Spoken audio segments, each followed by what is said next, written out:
Did you guys get an email saying you had to be here? Yeah. The hell is this?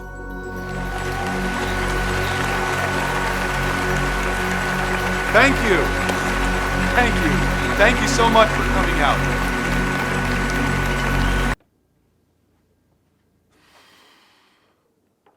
I am a magic player.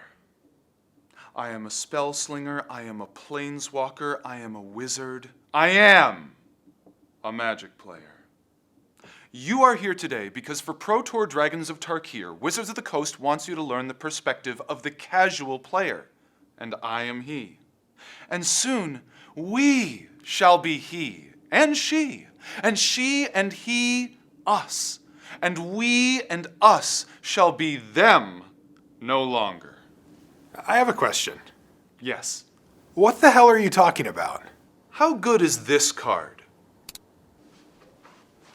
The worst?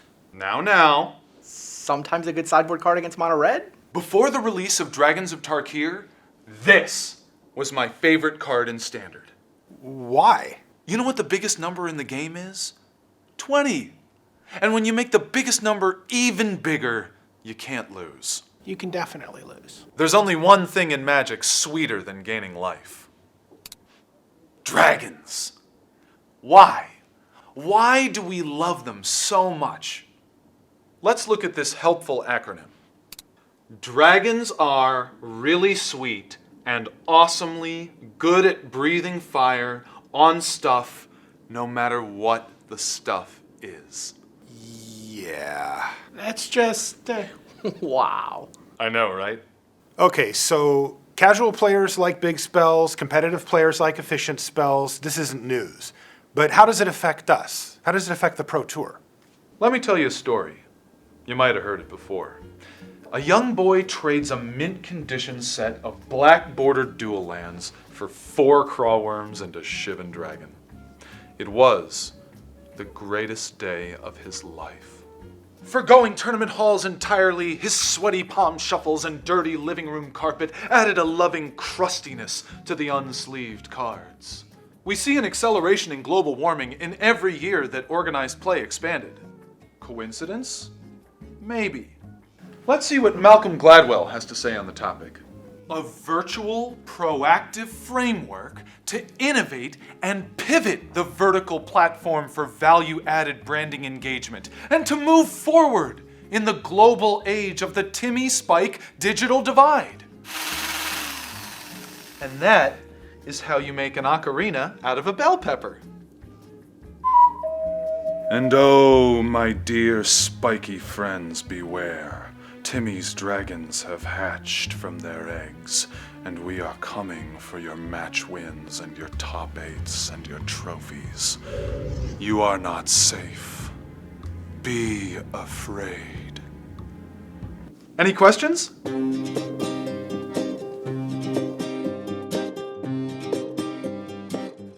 I have packs for drafting.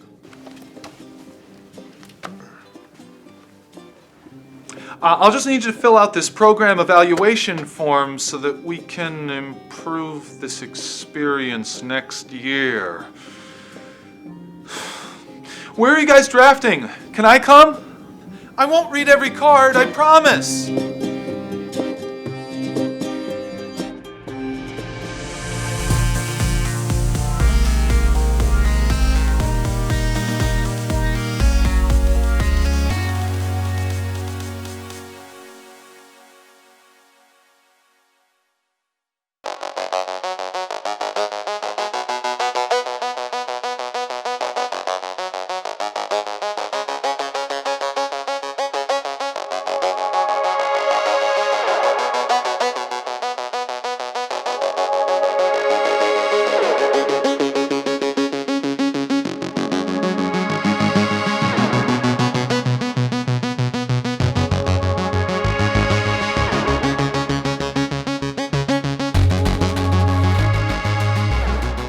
Most Magic sets only have 1 or 2 dragons.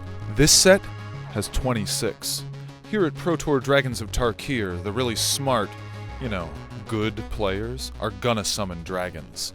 It's awesome for spikes and casuals. I'm here with the original Dragon Master, Brian Kibler. You're obviously a very competitive player, Pro Tour stalwart for many years, but is there a side of you that also just enjoys like the pure fun of doing cool things with Magic cards? Yeah, I mean, I like to win, but I also like to win in dramatic fashion. It's a lot more fun to crush your opponent with, an Armadillo Cloaked Breath the Awakener it is to like attack them with a Jackal Pup. They're very different sort of visceral experiences, and I mean that's a big part of what Magic is like having cool experiences, creating cool moments and cool stories, and that's something that dragons do. Dragons are part of tons of stories in mythology, folklore, fantasy, and they make for great stories in Magic too. So I'm here with Titus Chalk, who is a novelist who wrote a book that encompasses the entire history of Magic, but you're also a very dedicated Magic player. Can you tell us whether you've tried or dabbled or, put forth effort into a very competitive format? As much as a sort of slightly casual old school player as I might be, there is like a hidden spiky side, and as much as I love, messing around and making sort of rogue vintage decks or oddball commander decks, part of the aesthetic of deck building is that the deck actually has to be able to win, because you're not going to be able to get to do the cool thing that you're trying to do if you're not winning the game. So sometimes, when I'm playing my weird whatever deck, the feeling that like, oh, maybe I should be taking this more seriously, maybe I should be playing the best deck, maybe I should be winning a bit more, does sort of exist, and then I think, yeah, maybe I should be grinding away, trying to get like the pros here. All right, I'm here with Ben Hayes, who is one of Magic's game designers. So let's say you're on a desert island for the rest of your life, and you can have one play group. Is it the super spiky competitive draft group that you're just grinding drafts all day long, or is it the let's sit around the beach, enjoy a cocktail, and play Commander kind of play group? Yeah, so I would have both, I guess, because I'm lucky enough to... No, you can't answer both. You have to choose one. I'm putting you on the spot right now. I guess I would take a more casual group. It's pretty close, but I think like Desert Island, if I really had to, if this was like my only entertainment, right? Like, and I'm like hunting and fishing and stuff, and like doing all these really engaging tasks, then I'd probably, when I'm done fishing and like cooking rats and things, I'd want to come back and just kick back and probably play some pretty casual things. I would definitely eat rats with you and play Commander. What are the qualities that you notice as a spectator in these Pro Tour players that you think sets them apart from a guy who plays more for fun and epic plays like you? Oh, the focus is intense. I mean, that moment when everyone sits down and starts drafting the first draft at a Pro Tour, you could hear a pin drop, and you could cut the tension in that hall with a knife, and to know that people have worked so hard and it all comes down to one draft or one day of constructed, it is really incredible. That sort of discipline to be that focused on the game and to not be distracted and to not just be able to shrug it off and go, I had fun. I mean, I think that's an important thing that people shouldn't lose sight of, but to really go for it, and to really have that hunger, it's really, really impressive. And I think all the players who have made it here have to have that if they're going to compete at the highest level.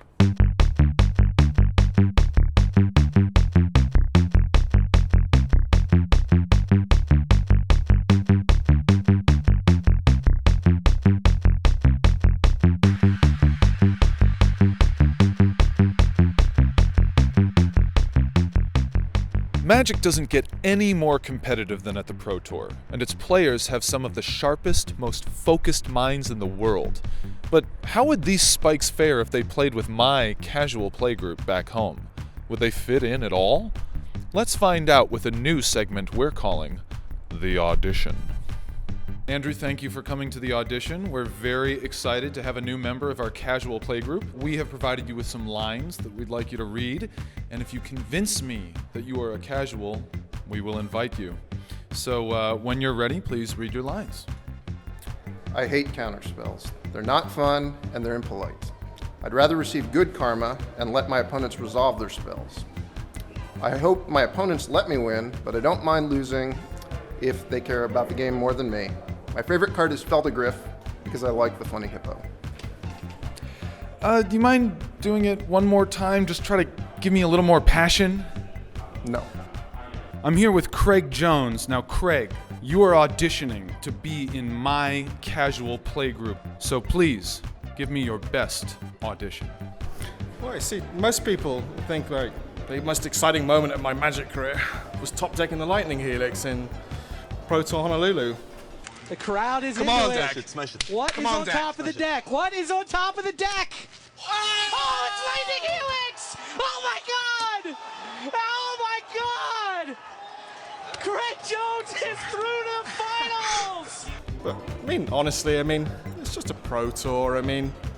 That's fine. But you know, I really loved it when my friend gave me 36 squirrel tokens with an acorn catapult in Emperor. That's real magic. Forget the burn spells. Squirrels. You've successfully convinced me that you love squirrels. Congratulations, Craig. You are a casual player. As a token of our appreciation, my playgroup presents to you a green nickel bolus.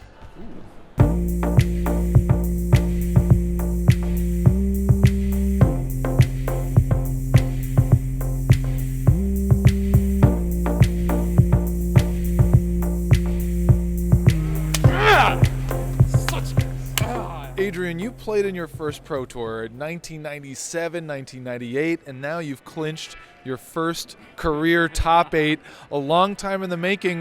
When you look back on your whole Magic career, how would you describe the ride that you've been on? Wow, I'm actually getting really verklempt right here. Ecstatic. This has been a long time coming. I've been wanting this for a long time. I've put in a lot of work for this event, for some other events. This means the world to me.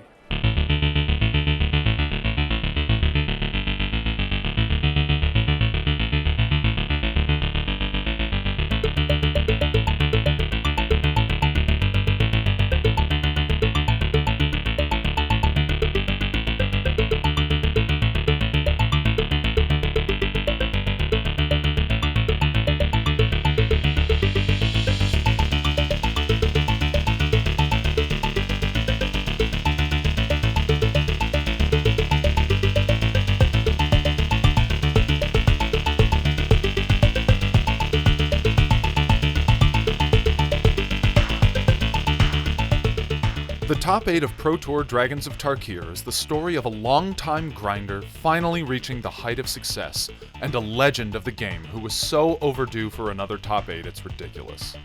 A 30-year-old native of Shinjuku, Japan, Shota Yasuoka's creative deck building, constructed win percentage, and mesmerizing display of lightning-fast technical play has made him a perennial dark horse candidate in the Hall of Fame vote, despite having only one previous Pro Tour top 8. In the quarterfinals, Yasuoka tamed the aggression of Jason Chung's beefy creatures and finished off the New Zealander with Dragon Lord Silumgar's power to enslave Chung's planeswalker. In Game 1 of the semifinals, the Czech Republic's Andrei Strasky attempted to fight Shota with the gigantic Dragon Lord Atarka. It traded blows back and forth with Dragon Lord Silumgar until Shota's prized pet landed the final punch. And while Nissa, Worldwaker, captured Game 2 for Strasky, Shota's repeated digging through time in Game 3 gave him an advantage the Czech could not overcome. And so, Shota Yasuoka found himself in a Pro Tour final for the first time since his team-constructed victory in 2006. After 15 years of battling for Pro Tour invitations, Denmark's Martin Dang had a handful of Pro Tour appearances to show for it, and not a lot else. At age 33, many in his shoes would have given up the dream of playing on Sundays long ago, but not Martin Dang. Between winning Grand Prix Liverpool and top-8ing here in Brussels a mere month later, Dang suddenly found himself at the peak of his playing career. After running over native Roman Marco Camiluzzi in the quarterfinals, Dang took his red and green aggressive spells to the semis to fight against the slow, controlling magic of Adrian Sullivan. Despite being a beloved Magic writer and commentator for decades, Sullivan found himself at the center of controversy on Sunday for an unusual reason. He plays his cards upside down, or rather, he plays them right side up to the opponent, as one would see on Magic Online, but Sullivan puts his lands in front of his spells. divisive among viewers, several theories about Sullivan's intentions popped up on social media. Sullivan's own explanation takes him back to his days as a young Magic player. So I was a poor college student, and I had these Magic decks that had weird cards. We played on these tables that were horrible, and other players would go like this with my card and drag it across the table, and I was just like, that's my rare, you know. And I started facing my cards towards my opponent, and they stopped doing that. And it just became a habit. But then the other thing, there have been times where I've played a lot of control, and you'll be surprised about physical mechanics. The physical mechanics of a player asking to look at your card. Everyone reads cards, and it's something that I've done, and I think it takes a couple of minutes in the worst case scenarios and adds them back onto the clock that other control players don't have. But however Martin Dang had to read Sullivan's spells, it was Dang's repeated deployment of Zurgo, Bellstriker, that put the writing on the wall for Sullivan. And so Dang advanced to the finals, where he would battle a Japanese superstar who had legions of fans watching back in the land of the rising sun. In Game 1, Yasuoka found no defense to halt Dang's two-pronged assault of a Lightning Berserker and Zurgo Bellstriker. In Game 2, it was Dang who lay defenseless, his two pathetic goblins no more than fodder for Yasuoka's dragons. But Dang's goblins struck back in Game 3, as their Rabblemaster led an efficient assault on Yasuoka's life total. And while Yasuoka cast a virulent plague to exterminate the goblins in Game 4, the Dane had enough fire to breathe on his esteemed opponent to take the match 3-1, making Martin Dang the champion of Pro Tour Dragons of Tarkir. Martin, your longtime friend and Magic Online champion Lars Dam, he told me that you're not just a keen competitive player, that you are a fun, easygoing guy, you like casual formats, that you like Magic for a lot of reasons. What would you say is your favorite part of the game? Well, the whole Magic thing is my favorite part of the game. I mean, the competitive stuff and the light and everything, the Pro Tours and stuff like that, it's just, I love the game itself. Basically, we're just two guys playing our hobbies, playing our heart out and loving the game while playing it. Congratulations to Martin Dang, the champion of Pro Tour Dragons of Tarkir. Thank you very much.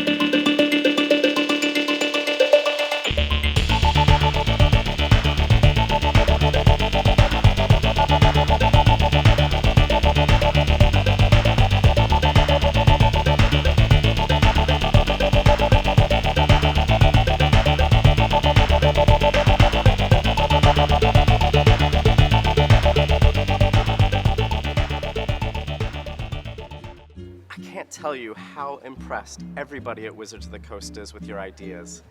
Your speech was exhilarating. You're welcome. I've been authorized by the board of directors to offer you the position of Chief Executive Visionary. Our CEO would report directly to you. I'm flattered, but my answer is no. The fate of Magic is fantastic beyond our wildest dreams. I am no more than a harbinger of its arrival. But my mind belongs to the dreamers in the ether between worlds. My place on Magic is on all planes, and none. Plus, I just accepted a job as Mark Zuckerberg's spirit animal. Good luck! Rosewater, it's Purvis. We got Zuckerberg again. There's only one other option. I'm the Ocho. Speak to me.